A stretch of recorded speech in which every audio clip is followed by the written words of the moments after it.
February 9th, 2020, the Dolby Theatre, Los Angeles. A Korean man in a black tuxedo walks up to the podium at the Academy Awards. He has already won 3 Oscars that night.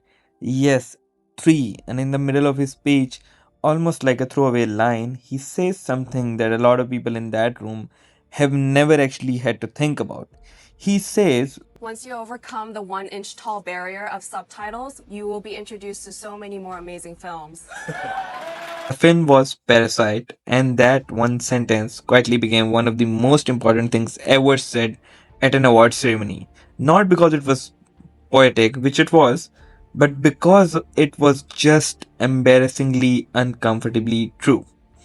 English speaking audiences have been sleeping on foreign cinema, not lightly sleeping either, to be fair. We are talking deep, committed, drooling on the pillow, full REM cycle sleep, and the worst part, the films have been right there waiting for you. Patient, extraordinary films. So today we are fixing that. No snobbery, no gatekeeping, no pretending you need a film degree to, appreciate this stuff. Just pure films, just pure filmmaking, genuinely brilliant, emotionally devastating, visually stunning films that will make you wonder why you never ever needed everything to be in English in the first place at all. This is your 1 inch intervention. Let's get right into it. We start obviously with Parasite, South Korean movie 2019, because we simply have to. It would be a crime not to. This is the movie that has, made a streamline over the past few years. Best Picture, Best Director, Best Original Screenplay, Best International Film, the first non English film in the 92-year history of the Academy Awards to win Best Picture. Let that fact sit for a second. But forget the trophies. What actually is this film? On the surface, it is a story about two families, the key techs who are poor, the parks who are obscenely rich, and that's it. This is your setup. This is your entire story. The most simple, well worn premise in cinema.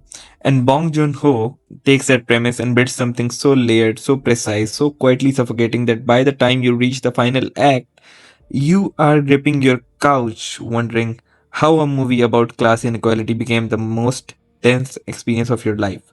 The genius of Parasite is structural. It is a dark comedy, then a thriller, then something else, just entirely. And the transitions are so smooth, the filmmaking is so brilliant, you don't even clock them until, you're already inside the next genre. The screenplay is almost pure architectural. Every single detail planted in the first half pays off in the second. The stones, the stairs, the smell, nothing is accidental. Everything is load bearing. And then there is the cinematography. Hong Kyung-pyo frames this entire film on a vertical axis. The poor family lives in a semi basement, the rich family lives on a hill elevated surrounded by glass and natural light. Every frame is a class diagram, every frame is a lesson, every frame is a masterclass. You don't need anyone to explain the metaphor, you just feel it. Parasite is a rare film that works on every level simultaneously, and as far as entertainment goes, as far as social commentary goes, as technical filmmaking goes, this is as high up there as possible. If you have not seen this already, this video and this right here, right now, what I'm talking about is your sign to get started on this. For the next one, we have Roma, the second on the list. It's a movie from Mexico, 2018. Alfonso Cuarón, the man who made Gravity and Children of Men, went back to Mexico City and made something deeply, almost painfully personal. Roma is shot completely in black and white. It's not everybody's cup of cake, it's not everybody's cup of tea. I don't know if you'd be able to watch this or not, but if you do, it is totally worth watching. It is set in the 1970s and it is based on Juaron's own childhood. It follows Cleo, a domestic worker employed by a middle class family in the Colonia Roma neighborhood of Mexico City. That is again an extremely simple premise, and it produces one of the most quietly devastating films of the last 2 decades. What Quaron does with the film is technically is almost showing off. He shot it himself. He was his own cinematographer. The camera barely ever cuts. It moves long, slow, deliberate panning shots that take in entire streets, entire rooms, entire lives. It is just Beautiful. There is a scene on a beach that will make you forget to breathe. There is a scene in a hospital that you will not recover from quickly. But beyond the technique, Roma does something that very few films manage. It makes you feel the weight of entirely, an ordinary life. Not dramatic life, not Hollywood life, just ordinary life. The routines, the small moments, the things that happen to people who are not the protagonist of their own stories according to the world, but absolutely are according to you, the viewer. Cleo is one of the greatest characters in modern cinema, in my opinion, and you will probably not be able to explain exactly why. You just have to feel it by watching the movie. Also, if you do like the video, please do subscribe because I'll keep bringing you the content like this. I just really need your support to grow this channel to the point where we can make it work. And for the next one, we have The Intouchables from France. It came out in 2011. This is the film you put on for someone who says they don't watch foreign films and then watch them become a completely different person by the end of the movie. It is on paper a feel good movie about an unlikely friendship between a wealthy man and a young man from the projects hired to be his caretaker. On screen, it is funny, it is warm, it is heartbreaking in the most honest way, and it has two performances, Francois Cluzet and Omar Sy, that are so alive, so genuinely joyful together that you feel it physically. The Intouchables became the second highest grossing French film of all time. It ran in cinema for months. Regular people who never sought out foreign cinema went to see it twice, if not thrice. That is not a small thing at all. It does not reinvent cinema. It does not reinvent the meal.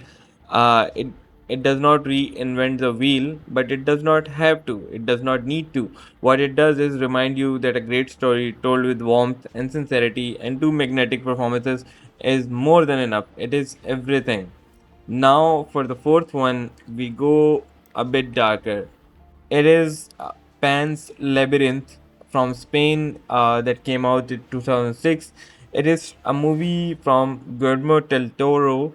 This film exists in two worlds simultaneously. One is post Civil War Spain, 1944, brutal and grey and real. The other is a fairy tale underworld, lush and strange and dangerous. A young girl named Ophelia moves between both, and Del Toro never fully tells you which one is real.